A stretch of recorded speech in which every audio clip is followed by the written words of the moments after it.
Hi, I'm Emily. Hi, I'm Alex. And this is Girls Who Music. Kia ora guys, welcome back to Girls Who Music. We're here with Emily.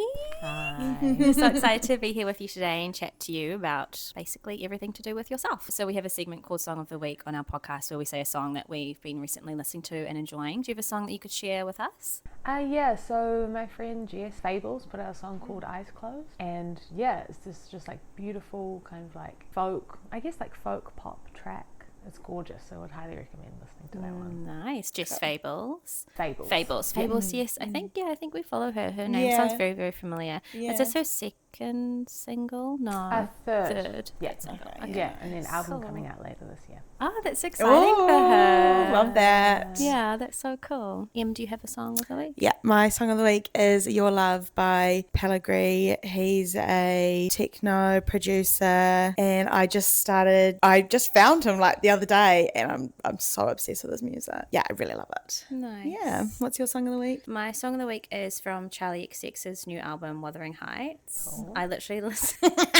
I've been waiting to listen to it because I really like her music, but I feel like this album, I don't know, I was like, I've got to be in the right mood, I think, to listen to it. And so I was like, okay, I was at my desk yesterday and I was like, I'm going to listen to it. And it just like floored me. Like, it's so beautiful. So the song that I chose off it is called Wall of Sound. It's just really, I don't really know how to describe it. It's just beautiful. It's really beautiful. It's quite different actually to anything she's done before, I think, but it has like her undertones, like her Because that album's in with the movie, Yeah. yeah. So Yeah, like, cool. I don't know if I haven't seen the movie, but I Yeah, don't know neither. if all the songs in it are in the movie Cool. or Yeah, I've got no idea, eh? no idea. But it's a really beautiful album. It's really Definitely nice. recommend. Yeah, and it's cool that she's doing different things. Yeah. I'm like, you go, girl. Yeah, it sounds different, but also like Her. It still her. sounds like her. Yeah. It's quite theatrical. Yeah, she's done it in a very great way. Yeah. Yeah. Could you talk to us about how you got into audio engineering and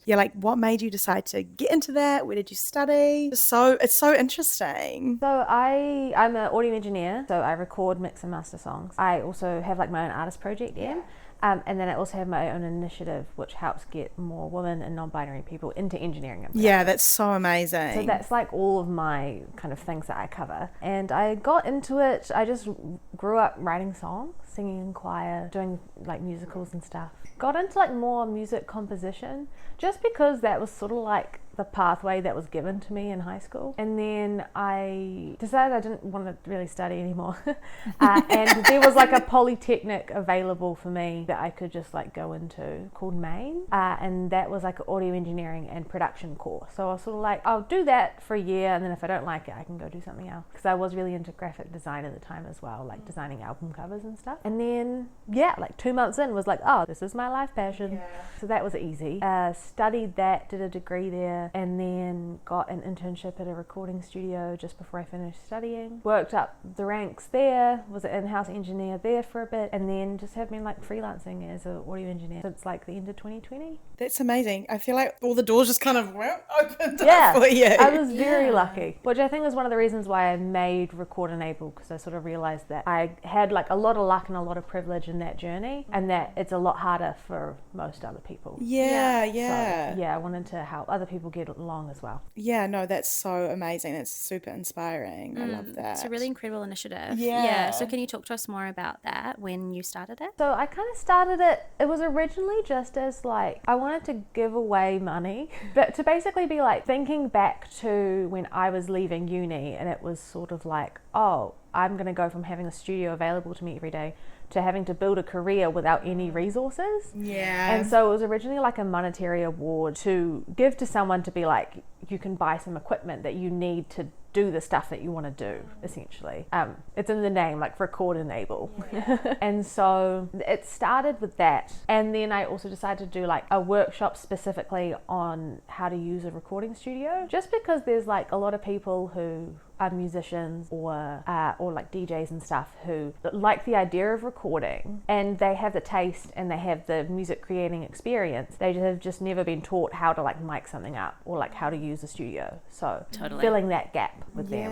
That's incredible, really, Yeah. that you thought to offer that resource. And you had the Yeah. foresight to be like, there are people out there, like you say, musicians who just haven't had exposure. Yeah, and just need to build that confidence. Yeah. And I just think it's a really easy way to get more gender diversity in the field. Yeah, absolutely. Totally. Damn, this is amazing. I'm like, hell yeah, you go, girl. Well, thanks. Yeah, it's a really incredible initiative that you started. Yeah. So how long have you been doing that for, sorry? I started it in 2022. Okay. How are you finding it? Like, It's good. It's getting more and more popular. Like, we announced our first ever workshop in Christchurch last week. Wow. And it hit capacity in 48 hours. how... Whoa. Wow, that's So, amazing. Like, people are keen. Yeah. Well, I mean, of course, you know, it's so great, like giving people the resources that they need. I think people will always be interested, and it's such a untapped market, so to speak, you know, Totally, like, but the fact that you're doing it because you're passionate for it brings another level of excitement Totally. for people who are attending and for yourself, I'm sure, as Yeah. well. Yeah, and I think also I'm utilizing my connections and like the respect I have within the industry. It just means that like the people around me have started also doing programs in their own way to support that community too. Yeah. Which that's I think has amazing. been really, really cool to see. They Yeah. see the value of it through what I'm doing and then like Yeah. build on it themselves. Yeah. That is amazing. That's incredible. You're creating a little wave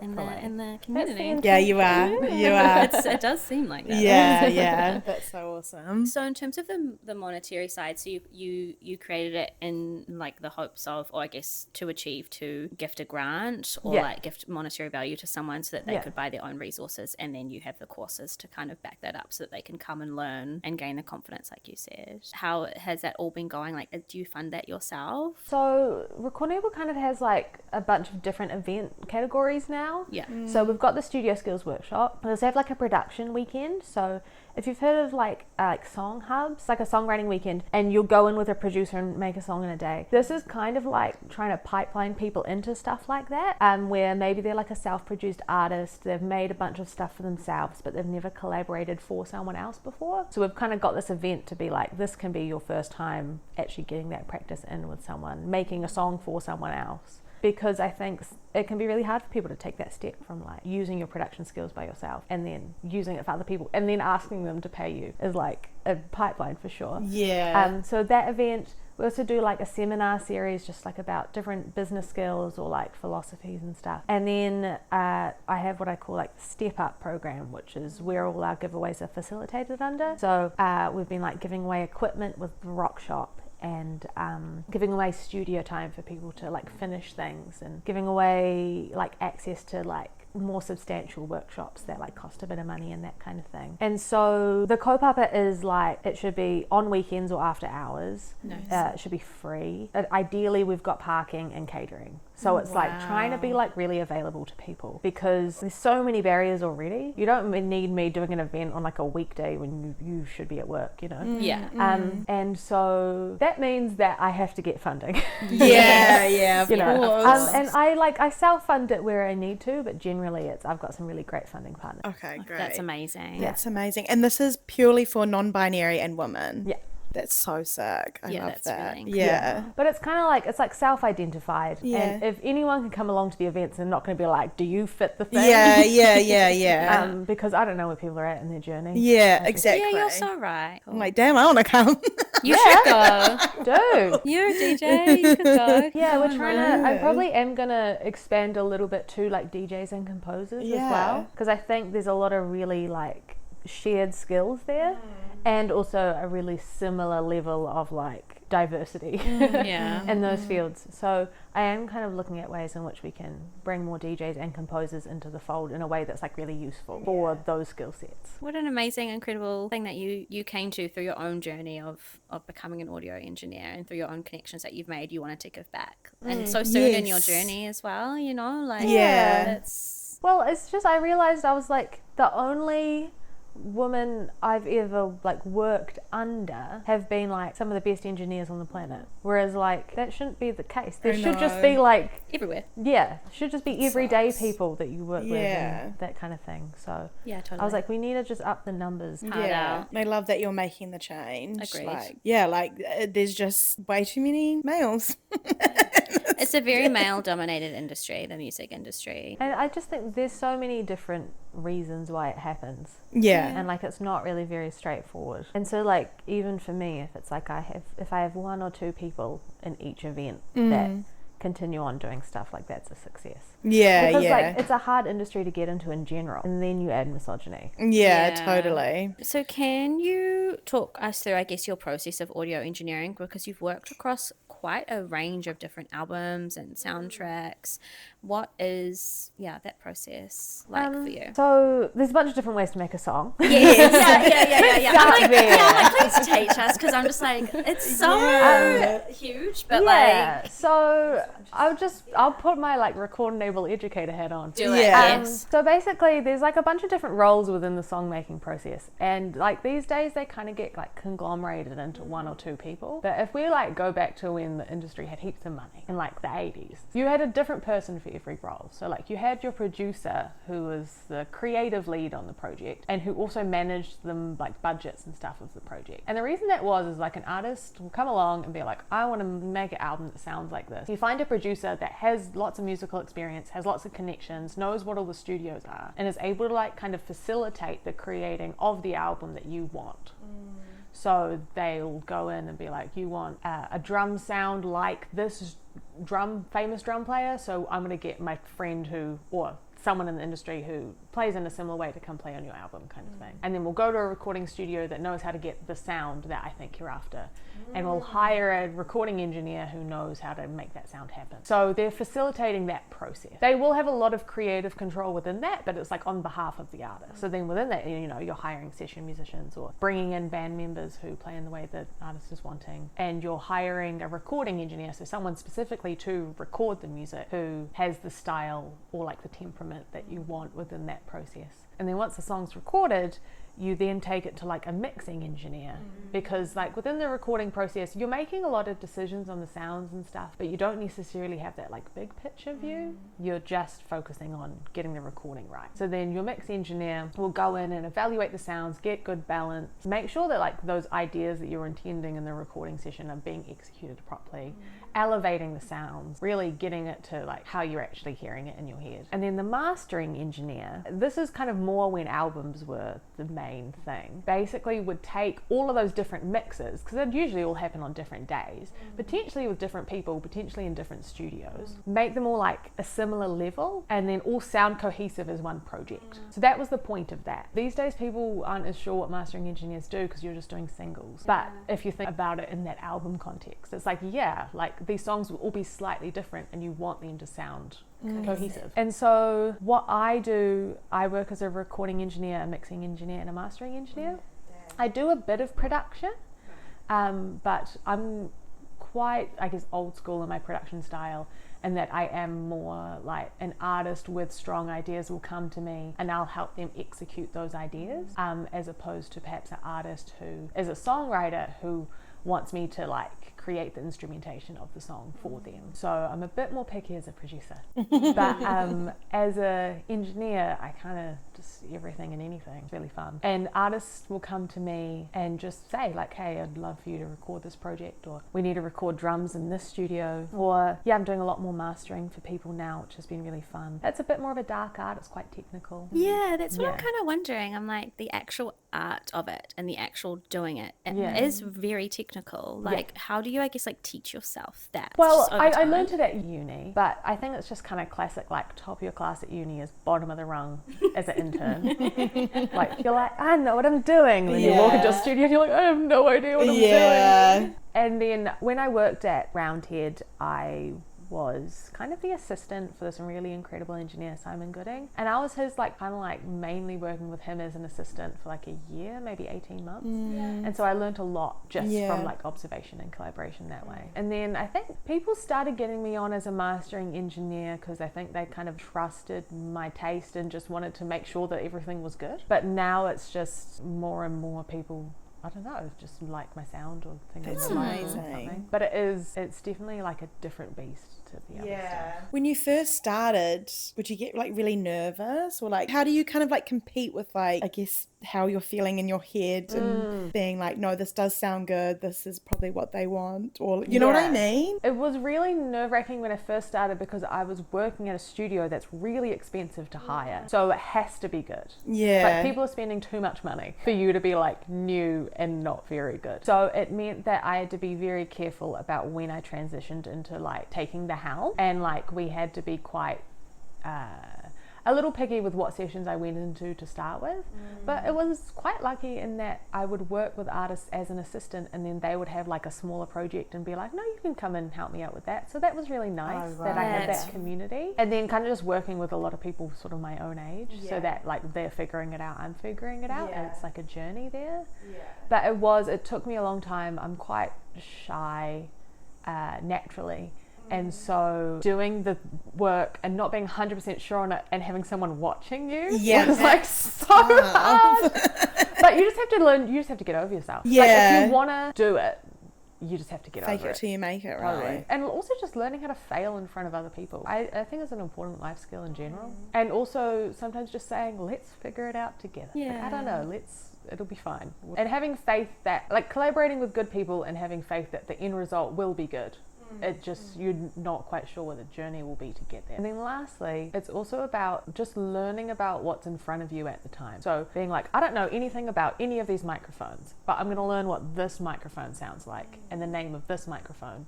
And then tomorrow I'll do another one. And then over time, you know, I've been doing this. I started studying 11 years ago. Over time, you just know lots of stuff. But you have to put those hours in and just let the time 100%. Yeah. I'd love to just like look inside your brain and see how it all works. Or even just like see you doing everything. I definitely think like, going out and doing it and constantly practicing and being in the studio, that's how you're going to learn and how you're going to be familiar with everything. The main software I use is Pro Tools, and I taught a class in Pro Tools at AUT last year, and I had to just tell my students all the time, like, you can't cram this. Like, you have to just do it, and you have to do it all the time, because that's the difference between people who are good at it and people who aren't is hours, unfortunately. Which is unfortunate, isn't it? Because it's like you have no choice but to just spend a lot of time on it, just playing around. And it will take time. You can do like all the tips and tricks and watch a bunch of YouTube tutorials and kind of get things to a good level, but under that, if there's not like a solid foundation, it's like you come up against a problem and you can't fix it. Totally, for sure. And you don't want that to happen when you're like in a room full of people who are watching you. Less so if they're spending a lot of money, more so when they're really excited about it, you know? And I'm like, I really want this to be good for you, and I really hope that I can do that. You're like, wow, I need to deliver now. Because you're so excited. You're so excited. Wow, this is so interesting. I love it. So we want to talk about what made you decide to get into your own music. Well, that was like first and foremost, I'm a songwriter, and that's how I grew up, and that's like my main form of like creative expression, beyond anything else. Like I started writing songs when I was like a toddler. Oh my god, that's great. I love that. Just making up songs about snails and whatever. Do you still have anything? Nah, because there was multiple points throughout my childhood and teen years where I got quite insecure about it and embarrassed by it and got rid of stuff. But I think I have my song, I think the earliest songwriting book I have is from like 2010. It'd be cool to go through and just like actually record those little demos at some point, eh? Yeah. But you can still kind of remember how they go. It'd just be fun for you to be like, oh my gosh, I'm where I like wanted to be in a way. And like it's just revisiting that would be fun, nice little memory. For sure. But so it was, I'd been working at Roundhead for a while, just as the assistant, which I think is what I needed to do. I needed to be quite neutral and a little bit anonymous and just like really good at making coffees and setting up microphones. It's what I needed to be at the time.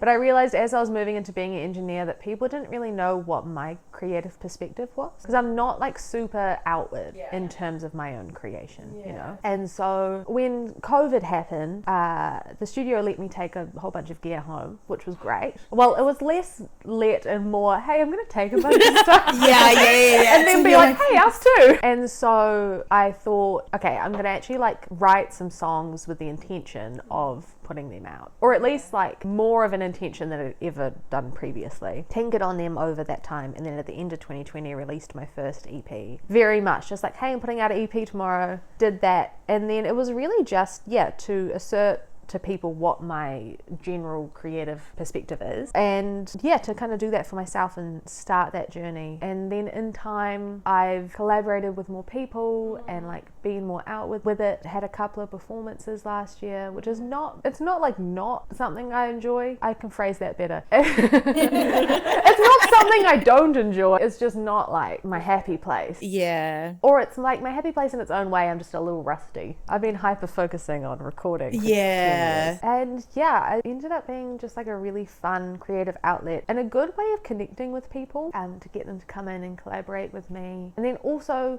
my job can be a bit patchy sometimes. Sometimes I'm crazy busy and sometimes I have some free time. And it's a good way for me to keep up momentum in that when I'm not as busy, then I just like hone in on my music stuff. And then when I get really busy, it goes on the back burner. And like, that's okay. Absolutely. Totally. Well, it's interesting that you say it's like not quite your happy place yet because you're a little bit rusty. Yeah. But I can imagine, like you've mentioned, you're quite shy, and it's obviously quite confronting to just like be in front of people, singing and like playing an instrument. Like I personally don't know if I could do that, and I feel like I'm fairly like extroverted and confident, but like there's no way you could pay me to like be in front of people.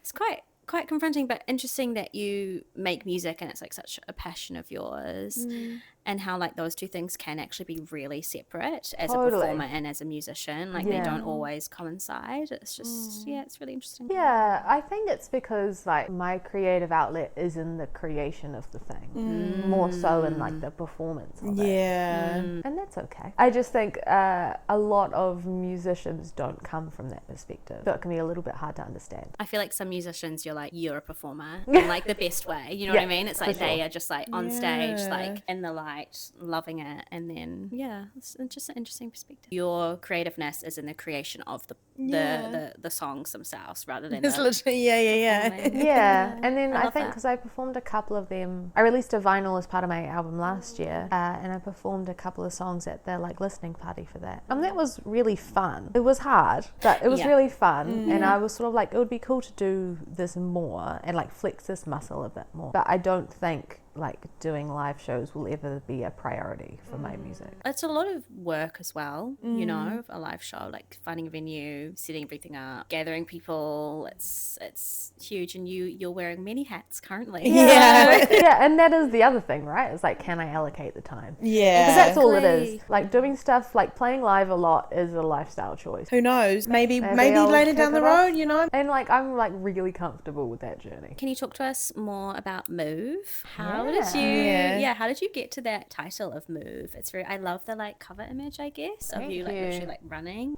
Kind of the story of Move links back to my previous album, which was called Phases, and I like released 2 EPs. So I released an EP, and then 6 months later I released another EP, and then those 2 became Phases. And so the album was created over like 18 months, 2 years. And I kind of put that out and got to the end of that journey and was like, I am so glad that's over. Like, I feel like I'd been on that one kaupapa for so long. And it was cool to write about it and explore it in that way. But I really felt like I had like shifted in my being over that time and really felt like a really kind of very fresh person. And so Move came together quite quickly because of that. I was like, I'm going to take a break. And then I just met a whole bunch of cool creative people who I wanted to make stuff with. And then was like, oh, I have an album, whoopsie, you know? Or at least I have half an album and I want to write the other half now. So I think the kind of name Move with like a full stop was very much indicative of that. Was like, I'm moving forward. And I think what I like about the album cover is that it does kind of feel like we've made fleeting eye contact as I like run through to the next thing. I think that's kind of what the album encapsulates, was just like me at that time and feeling very in myself for the first time in ever. And like lots of really cool collaboration that I hadn't done in that way before. Worked in kind of the bigger recording studios, which I hadn't done for my other stuff. It had just been like home studios and that kind of thing. I got some funding for a single that didn't end up being in the album itself because it felt a little bit different, but the single cover is really similar to the album cover because I feel like it's kind of like a sister a track, and it's on the vinyl, but it's just not on the digital really, because I think just making stuff is my whole vibe, and so I can be really picky about curating it. I was gonna say, like, how does it feel creating your own music compared to other people's music? It's definitely a different muscle, and they can completely inform each other, and it's more, people kind of say, how do you like get to the end of a session for someone else and then do your own stuff? It's a different type of energy for me. It's not necessarily like more freeing. I think just the boundaries are different, and it feels more like my leisure time. Your choice of words around your work, talking about like muscles, and like it's really interesting, like I guess because you've been doing this for 10 plus years, it has, I guess, become like ingrained into you, and it's like part of you, like a muscle, like you say. It's really cool. I like that analogy. And I think it is good to come back to like creative practice and like who you are as a creative. Totally. Because like less people sort of study the arts now, but they don't necessarily implement that into their work as much as perhaps they used to. But I think it is really important to go back to like those fundamentals, because it allows you to, in a way, kind of be more free with what you're doing, because you have like kind of structure within it, and you can kind of understand yourself as a creative person a bit more, and then kind of have it as part of your lifestyle, as opposed to this like, I don't know, this like habit. No, that makes sense. Yeah, a lifestyle becomes part of you, becomes part of your like everyday. And you're not kind of like cramming it in the extra parts. You've kind of built it into how you live, and then kind of following a pathway for things, which is, I think, is how I finish stuff. You've got like a direction. And you know when you're done, and you know when to take the next step, or when you're not ready, or Wow, that's so interesting, because sometimes I feel like when we talk to artists, they just kind of like, well, I think it's done. They're like, I don't really know, we just had to move on, we didn't have enough studio time. Like, hey, literally. And that's so valid. But sometimes, yes, it is good to kind of learn about yourself and learn how it feels when something is finished. Yeah, and I guess it's hard to step away if you're like, oh, is this right? Is this right? Is this right? But you have to just go, yes, it's right. I have to walk away. Yeah, and sometimes also being like, actually, that isn't my job. You're right. The engineer says That's it's really your great. job. The engineer says it's really great, and that they're super happy with it. I'm pretty happy overall. Maybe there's this thing, but maybe it can't even change. Maybe it doesn't even matter. So also like collaborating with people who you trust is important too.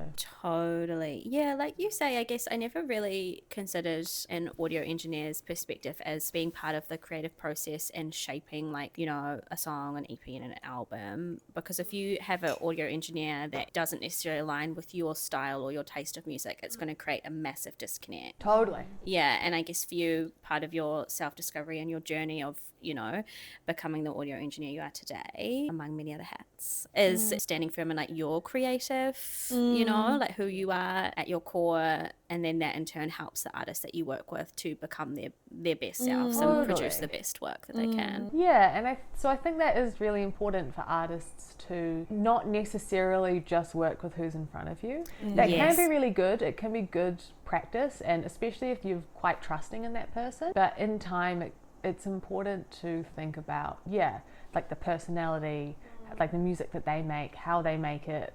Are they in like a small little space, or are they in a bigger space? Could they go to a bigger space if you needed it?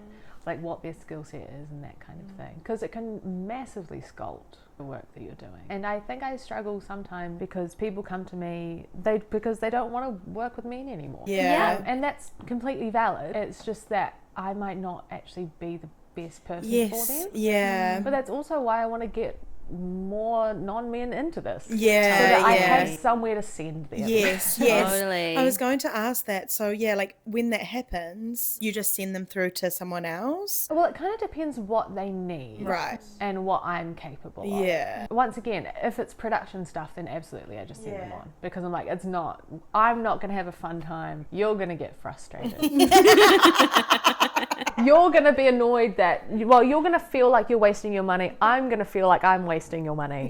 Let's just not. At least you know that. Totally. Though, you have to. You have to have that integrity. Because, earlier in my career, there were times I was like, it'll be fine. And then 10 minutes into the session, I'd be like, oh no. It's not fine. This is going to be a long day. As like a mixing, mastering engineer, anything goes.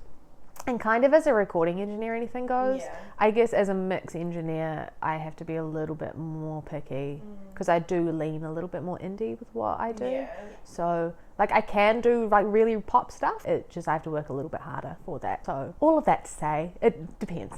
Yeah. But it is So valid. important to consider. And I would rather send someone along and then they worked on the project with someone else and then that project did really well and was really successful for the other person than for that artist to come to me and for the project to be fine. Yeah, it's a great call. Yeah. In terms of your like musical taste, you say you're quite indie. What are the kinds of bands that you like to listen to outside of Yes, that's a good audio question. engineering? And do you find yourself still listening to a lot of music outside? Because I assume your life is kind of like music everywhere. So do you Yeah. sometimes get a bit like, A lot. Yeah, well, I think I'm trying to listen to more albums now. I definitely listen in albums as opposed to playlists. And I find a lot of the time it's just, you know, like more feminine people who are my age. That's a lot of what I listen to because it's, you can really just relate to that. Yeah. It was, I don't know if you had this, but when I kind of hit my like early to mid 20s, listening to those like kind of classic songs where those people were that age Yeah. and like relating to them in a way that I'd never kind of related to Yeah. before, that was really cool. But I also just listen to a lot of New Zealand artists. Yeah. Because I go to like a lot of gigs and yes. so it's really just like what's in front of me at the time. But I've been listening to the Beths a lot lately. Yeah, Listen nice. to a lot of Yes. Dick Move. Yeah, cool. Jasmine Mary. I actually worked on Jasmine Mary's last album, but I also really love it. Oh, that's so cool. nice. I love like There must be a good feeling. yeah, Yeah. it's really nice when you work on stuff that you also would just listen to normally. Yeah. Totally. You're like, damn, I did that. What's your favorite kind of gig venue here in Auckland? I am really enjoying Double Whammy at the moment. Yeah. Mm-hmm. It's just nice to have that little outside area where you Yeah. can have a little yap. Yes, I love that. You just want to pop out, have Yeah. a little korero with someone, and Yeah. And then, then jump go back in again. Yeah, really liking that. But I also think there's a lot of, because the wine cellar is not around anymore, there's a lot of just cool different spaces popping up around the place. There is a lot. Yeah, so that's really fun. To be like, I'm in an alleyway today. Yeah. Yeah, like on Monday I went to Princess Chelsea and that was just like in an alleyway of K Road. Oh my god, that's That was really cool. amazing. Yeah. Yeah. Well, thank you so much. Thank you. for coming on this podcast. Lovely to chat. It's been so interesting to get to know you and hear about everything that you do. It's super inspiring. Thank you so much for coming. And we'll pop all of Em's details down below. And yeah, thank you so much for listening. Yeah. We'll catch you guys next time. Bye.